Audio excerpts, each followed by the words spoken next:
ಅರೆ ಕಡಿಮೆ ಹಾಕು ಆದ್ರೆ ಅಸಲಿ ಹಾಕು. MDH ಕಾಶ್ಮೀರಿ ಕೆಂಪು ಮೆಣಸಿನ ಪೌಡರ್. MDH. ದರ್ಶನ್ ಸೇರಿದಂತೆ 5 ಜಡ್ಜ್ ನಿವಾಸಕ್ಕೆ ಕರೆದೊಯ್ಯಲಾಗ್ತಾ ಇದೆ. ಅನ್ನಪೂರ್ಣೇಶ್ವರಿ ಠಾಣೆಯಿಂದ ಜಡ್ಜ್ ನಿವಾಸದತ್ತ ನಟ ದರ್ಶನ್, ಪವಿತ್ರ ಗೌಡ, ಪ್ರದೋಷ್, ನಾಗರಾಜ್ ಮತ್ತು ಲಕ್ಷ್ಮಣ್ ಈ 5 ಆರೋಪಿಗಳನ್ನು ಕೂಡ ಜಡ್ಜ್ ನಿವಾಸಕ್ಕೆ ಕರೆದೊಯ್ತಾ ಇದ್ದಾರೆ. ಇನ್ನೇನು ಕೆಲವೇ ಕ್ಷಣಗಳಲ್ಲಿ ಕೋರಮಂಗಲದ ಜಡ್ಜ್ ನಿವಾಸ ತಲುಪುತ್ತೆ.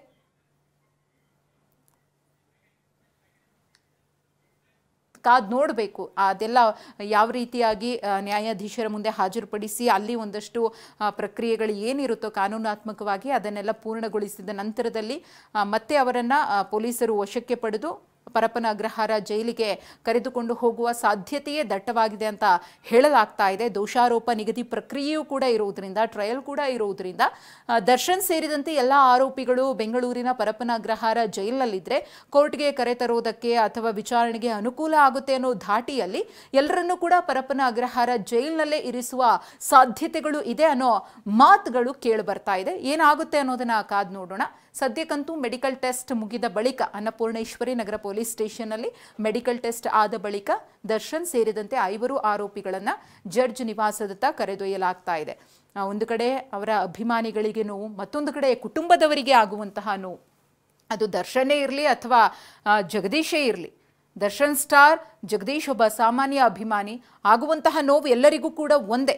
ಮನೆ ಮಕ್ಕಳು ಮಾಡಿಕೊಳ್ಳುವಂತಹ ತಪ್ಪಿನಿಂದಾಗಿ ಅಥವಾ ಅವರು ಮಾಡಿಕೊಂಡಂತಹ ಒಂದು ಎಡವಟ್ಟಿನಿಂದಾಗಿ ಇವತ್ತು ಇಡೀ ಕುಟುಂಬ ಕಣ್ಣೀರಿನಲ್ಲಿ ಕೈ ತೊಳೆಯುವಂತಾಗಿದೆ. ಈ ಪ್ರಕರಣದಲ್ಲಿ ಸಿಲುಕಿದ್ದವರು ಒಬ್ಬರಿಬ್ಬರಲ್ಲ, ಸಾಕಷ್ಟು ಮಂದಿ ಈ ಪ್ರಕರಣದಲ್ಲಿ ತಗಲಾಕೊಂಡಿದ್ದಾರೆ. ಅವರೆಲ್ಲರ ಕುಟುಂಬ ಇವತ್ತು ಕಣ್ಣೀರಲ್ಲಿ ಕೈ ತೊಳಿತಾ ಇದೆ. ಒಂದು ಕಡೆ ಮಗನನ್ನ ಕಳ್ಕೊಂಡು ಹುಟ್ಟೋಕ್ಕೂ ಮುಂಚೆ ಅಪ್ಪನನ್ನ ನೋಡಿದಂತಹ ಕಂದಮ್ಮ, ಪತ್ನಿ, ಅವ್ರ ಕಣ್ಣೀರಲ್ಲಿ ಕೈ ತೊಳಿತಾ ಇದ್ದಾರೆ. ಇಡೀ ಕುಟುಂಬಗಳೇ ಇವತ್ತು ನೋವಿನಲ್ಲಿವೆ. ಇದೆಲ್ಲದಕ್ಕೂ ಕೂಡ ಕಾರಣ ದುಡುಕಿನ ನಿರ್ಧಾರ.